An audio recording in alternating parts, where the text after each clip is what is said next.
स्वर्ग के देवी देवता धर्म की स्थापना हो रही है। पवित्रता की प्रतिज्ञा कर, प्रतिज्ञा को निभाकर, दैवी गुणों की धारणा कर, सच्चापन सचखंड की स्थापना में पवित्र और शांत रहने की मदद देने की सचखंड स्थापन करने वाले सद्गुरु परमात्मा की हम आत्माओं के लिए आज की मुरली से शिक्षाएं। कल्प के अंत में परमात्मा का परिचय मिलता है। जब हम उनके बनते हैं तो ईश्वरीय जन्म कहलाता है। परमात्मा हम आत्माओं को अडॉप्ट करते हैं बशर्ते हम पुरानेपन से, पुरानी दुनिया से मर जाएं, अर्थात पुराने जन्म का कुछ भी यूज न करें। नया जन्म इसलिए अब मन बुद्धि पर परमात्मा का राज्य हो, उनकी मर्यादाओं में रहकर सोचे, बोले, कर्म करें। जब मरजीवा जन्म के नियम प्रमाण चलते हैं तो स्थिति मरजीवा बनती है। इस स्थिति के प्रमाण चलने से हिम्मत और उल्लास की अविनाशी स्टैंप लग जाती है। हिम्मत उल्लास बना रहता है और प्राप्तियों से संपन्न बन जाते हैं। ईश्वरीय प्राप्तियों से संपन्न बन जाते हैं तो वो संपन्नता उमंग उत्साह के रूप में चलन, नैन, चैन से स्पष्ट दिखाई देती है।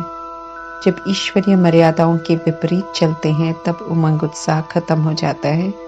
परमात्मा समझाते हैं कि हिम्मत और उल्लास को अविनाशी स्टैंप लगाने के लिए मर्यादाओं के विपरीत कोई भी संस्कार, स्वभाव, संकल्प, कर्म को यूज नहीं करो, अर्थात उनसे मर्जीवा बनो।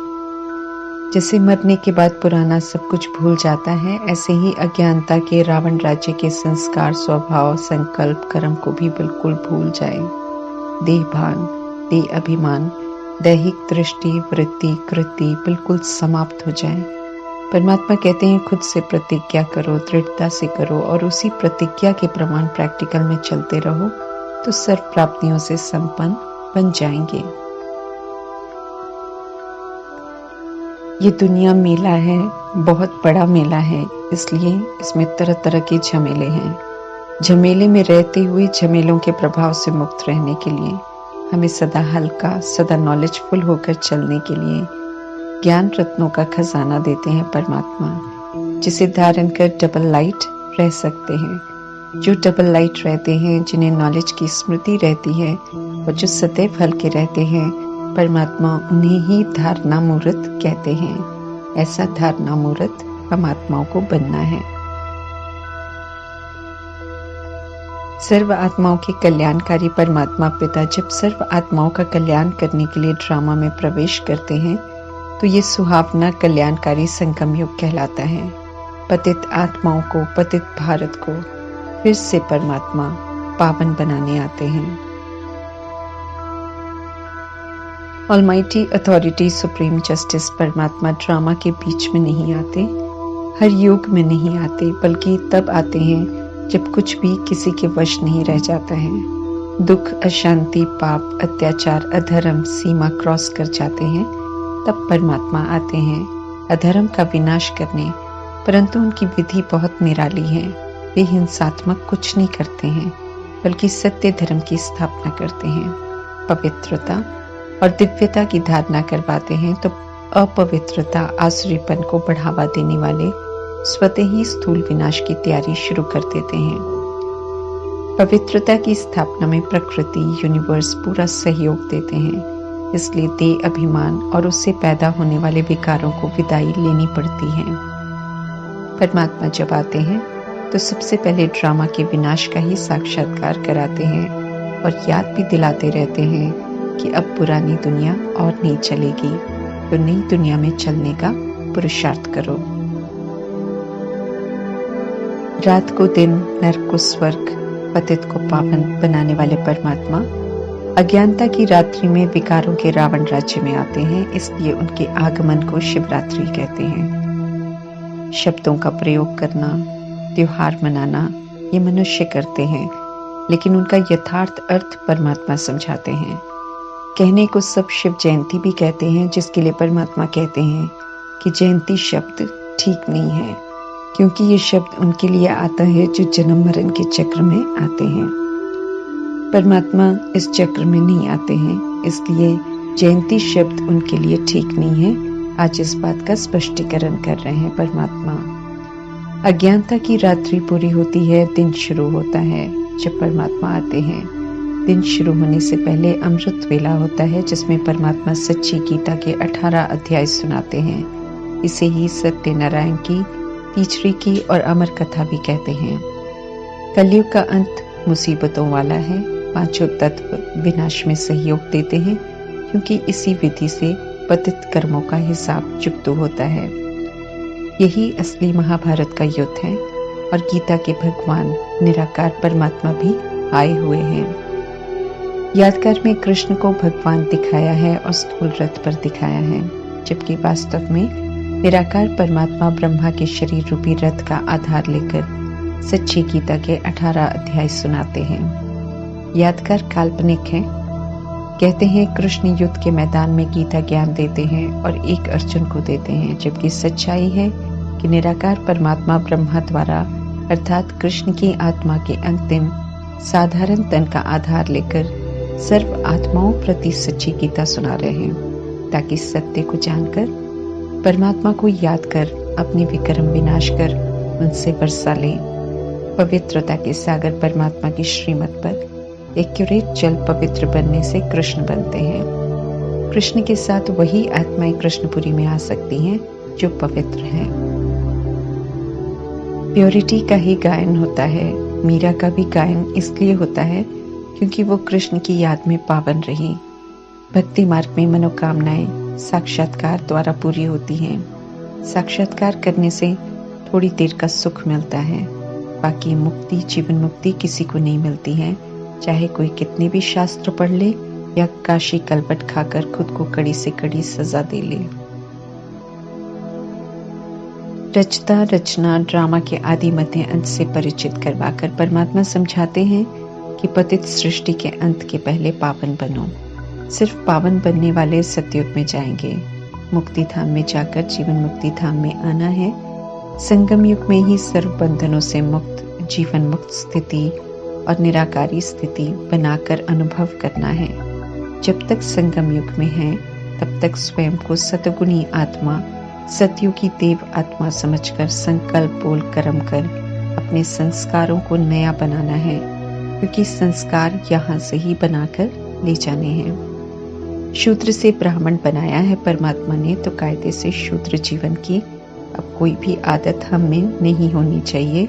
इस पर विशेष ध्यान खिंचवाते रहते हैं परमात्मा। शूद्र माना पतित, भ्रष्टाचारी, विकारी। परमात्मा ने ब्राह्मण बनाया है देवता बनने के लिए, इसलिए ईश्वरीय नियमों प्रमाण चलना है, दैवी गुणों को धारण करना है। व्यर्थ सोचने वाले, नकारात्मक सोचने वाले, विकारों में जाने वाले ईश्वरीय फैमिली से स्वतः ही आउट हो जाते हैं। प्रतिज्ञा करनी है पवित्रता की, करके निभानी भी है।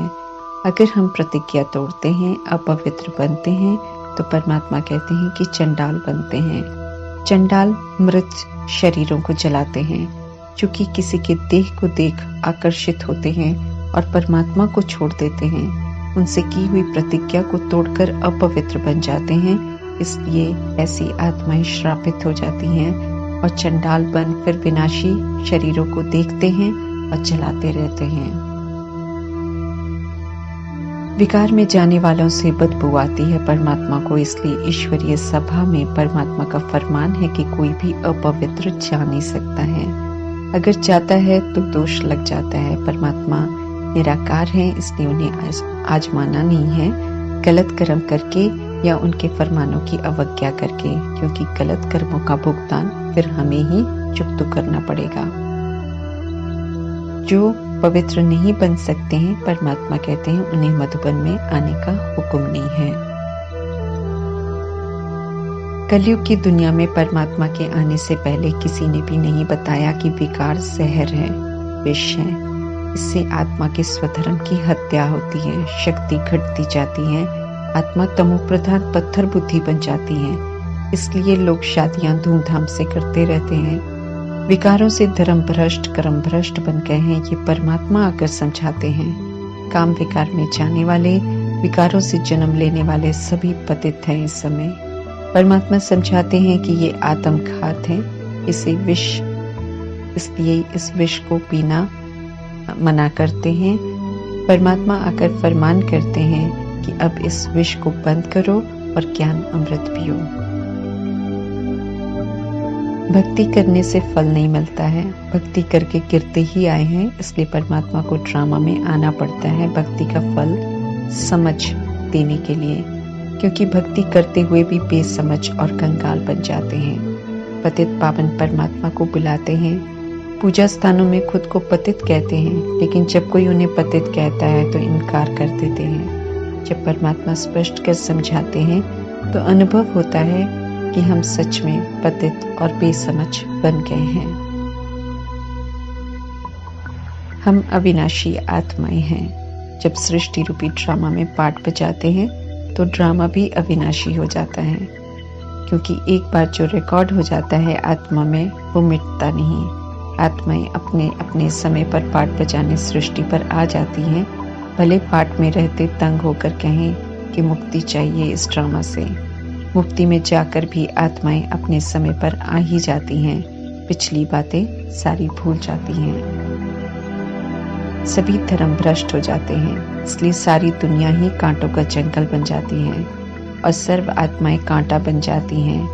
देह अभिमान और विकार आत्मा को कांटा बना देते हैं, फिर सब एक दूसरे को दुख देते हैं। विकारों से मुक्त कर परमात्मा पुनः आत्माओं को फूल बना रहे हैं। कहते हैं मुझ एक माशूक को याद करो तो विकारों की अपवित्रता की खाद निकल जाएगी और पावन फूल बन जाएंगे।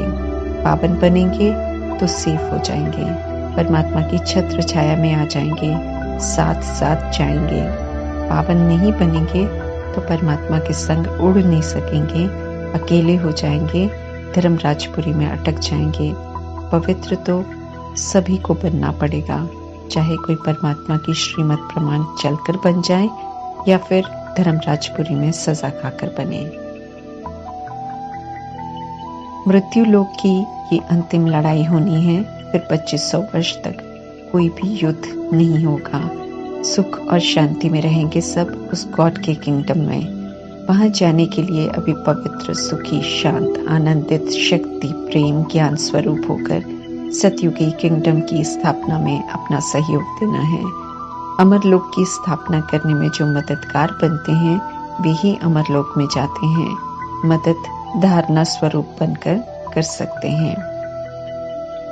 5000 वर्ष के चक्र में एक जन्म, वो भी अंतिम मरजीवा जन्म में परमात्मा चढ़ती कला में ले जाते हैं, इसलिए 1 सेकंड कहते हैं। जिन्हें निश्चय हो जाता है वे जैसे जैसे श्रीमत पर चलते हैं वैसे वैसे श्रेष्ठता की तरफ बढ़ते जाते हैं। उठते बैठते अब बाकी बातों को भूल परमात्मा कहते हैं कि मुझे याद करो। उन्हें याद करेंगे तो स्वतः ही श्रेष्ठ बन जाएंगे। तमो प्रधान बुद्धि हर बात को सुनकर सत सत करती है, ब्लाइंड फेथ पर चलती है, गुड़ियों की पूजा करती है क्योंकि किसी की बायोग्राफी को नहीं जानती। अभी समझ देकर परमात्मा कहते हैं कि प्रयोग करके परख कर देखो, सत्य असत्य में अंतर समझकर फिर यकीन करो और अमल में लाओ। आत्माएं अपने पिता परमात्मा को नहीं जानते हैं, तभी तो लड़ मर रहे हैं, जानवर से भी बदतर हो गए हैं, झूठे देह के अभिमान में जी रहे हैं और उल्टे कर्म कर रहे हैं। सचखंड बनाने वाले परमात्मा हम आत्माओं को कहते हैं कि अब सच्चे बनो, अर्थात आत्मा हो, आत्मा के स्वधर्म और स्वरूप में रहो, आत्म अभिमानी बनो। आत्म अभिमानी आत्माएं ही सचखंड में जाएंगी। देह अभिमान और बाहुबल वाले सोचते हैं कि विश्व की बादशाही लेंगे, परंतु ड्रामा में ये लॉ नहीं है। बाहुबल वाले एक दूसरे को खत्म करते खुद भी मर जाएंगे। देह भान, देह अभिमान की दुर्गति होती है। विनाश द्वारा देह अभिमान का विनाश होता है। आत्मा सजा खाकर फिर शांति धाम में 2500 वर्ष या उससे भी ज्यादा शांति धाम में रहेगी। जो अभी धरा पर सबसे ज्यादा शोर और हंगामा मचा रहे हैं, पाप कर रहे हैं, वे सबसे ज्यादा शांति धाम में शांत रहेंगे। जो अभी परमात्मा की श्रीमत प्रमाण शांति के स्वधर्म में रहते हैं, श्रीमत प्रमाण सत्युग की स्थापना में मददगार बनते हैं, अहिंसक बनते हैं, उन्हें परमात्मा से 2500 वर्षों की विश्व की बादशाही मिलती है। परमात्मा पिता फिर से बेहद का वर्षा देने आए हैं। ये संदेश अच्छी रीति देना है ताकि सभी की बुद्धि में अच्छी तरह ये बात बैठ जाए और वे भी समय रहते परमात्मा से बेहद का वर्षा ले लें। परमात्मा कहते हैं अब सभी पर सिर्फ उपकार करो। ओम शांति।